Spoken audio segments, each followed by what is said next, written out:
Selamat datang di channel pendidikan Wadah Belajar. Baik, pada kali ini kita akan membahas tentang materi menafsir pandangan pengarang dalam novel. Menafsirkan pandangan pengarang terhadap kehidupan. Apa itu menafsirkan pandangan pengarang terhadap novel? Menafsirkan apa saja yang terkandung dalam novel, termasuk di dalamnya menafsir tentang pesan pengarang, kalimat konotasi, kaitan fakta dengan kehidupan yang ada, dan menemukan nilai-nilai kehidupan yang disampaikan penulis. Kali ini, kita akan berlatih menafsir pandangan pengarang terhadap kehidupan pada novel Dylan 2. Dia adalah Dylanku tahun 1991, karya Pidi Baik. Namun sebelum itu, silahkan kalian baca sinopsis novel tersebut. Kemudian, sebelum kalian menafsirkan pandangan pengarang pada kehidupan di dalam novel tersebut, tentunya kalian akan menggali unsur-unsur di dalamnya. Sama seperti saat kita belajar novel sejarah kemarin. Namun sebelumnya, kita belajar dulu tentang langkah-langkah menafsirkan pandangan-pandangan pengarang terhadap novel.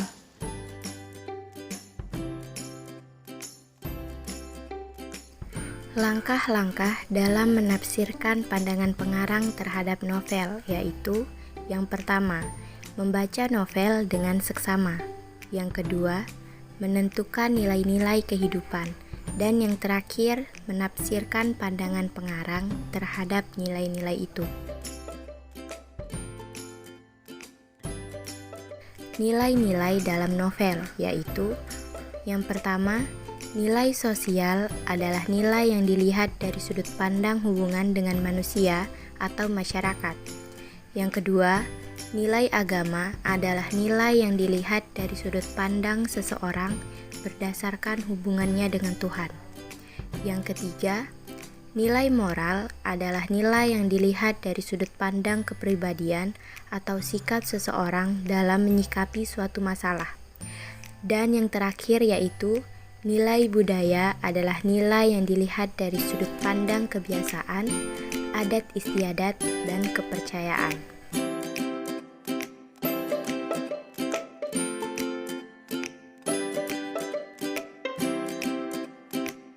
Nilai-nilai kehidupan novel Dylan 2. Dia adalah Dylanku tahun 1991. Norma agama. Kebiasaan Dylan yang menyukai seni membuatnya pandai menulis puisi sejak duduk di bangku SMP. Dylan juga memfavoritkan tokoh Mahatma Gandhi yang berasal dari India. Selain itu, Dylan juga pandai dalam hal bela diri. Norma moral.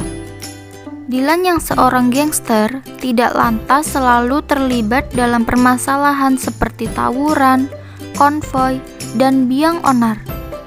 Pernah saat dia sedang bersama Milea, yang dalam novel diceritakan sebagai pacarnya, Dylan bahkan memutuskan beristirahat di gedung sate Bandung, yang memang lokasi dalam novel tersebut berada di Bandung, untuk menghindari konvoi dan keributan dari geng motor lain. Nilai kesopanan. Saat Milea kakinya terkilir, dengan baik hatinya Dylan memanggilkan Mbok Darmi atau tukang urut langganan Ibu Dylan, dan dengan sopannya Dylan menjemput dan mengantar Mbok Darmi pergi sampai pulang. Nilai adat. Kebiasaan Dylan yang menyukai seni membuatnya pandai menulis puisi sejak duduk di bangku SMP.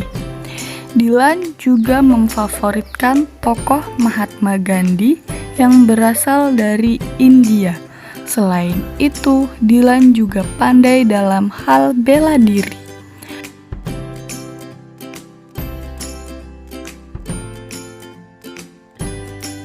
Pandangan pengarang terhadap novel Dylan 2.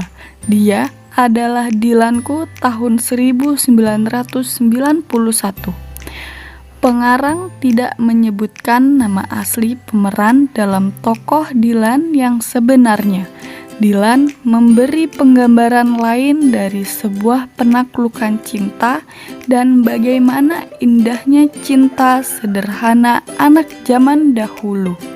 Bukan cuma sekedar novel, tapi bisa menjadikan yang malas baca jadi mau baca.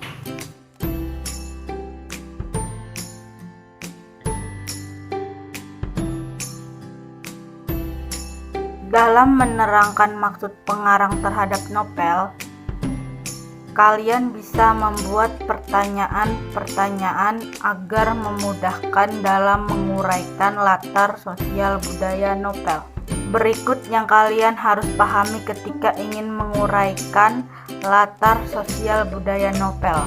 Yaitu yang pertama, harus membuat pertanyaan terkait dengan novel yang akan diuraikan. Kedua, jawab pertanyaan-pertanyaan yang telah kalian buat. Demikian materi singkat tentang menafsirkan pandangan pengarang. Semoga materi ini bermanfaat. Terima kasih.